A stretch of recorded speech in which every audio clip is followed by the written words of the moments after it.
Dieu a créé l'acte sexuel pour qu'il soit la consommation d'une relation d'alliance, une alliance à laquelle Dieu a participé. Malachie 2,14, Matthieu 19,6, Marc 19. L'alliance du mariage illustre l'alliance indéfectible de Dieu avec nous.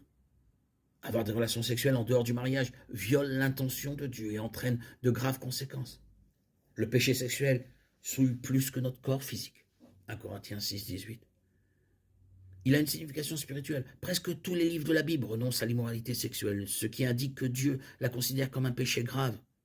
Commettre un péché sexuel est directement opposé à la volonté de Dieu à notre égard. 1 Thessaloniciens 4, 3. Romains 13, 13, 14 décrit la vie que Dieu désire que nous menions. Conduisons-nous honnêtement comme en plein jour, loin des beuveries et de l'ivrognerie, de l'impudicité, de la débauche, des disputes et des jalousies.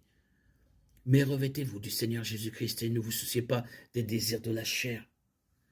Le péché sexuel est une autre façon pour les gens de satisfaire la chair au lieu de marcher selon l'esprit. Galates 5, 16. Jésus a dit que les cœurs purs verront Dieu. Matthieu 5, 8. Le péché sexuel non répenti souille le cœur, rendant impossible l'expérience de la puissance du Saint-Esprit dans nos vies.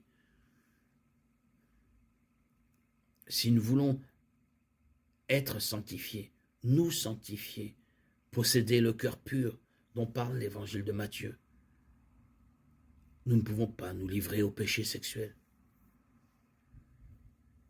Les cœurs purs verront Dieu.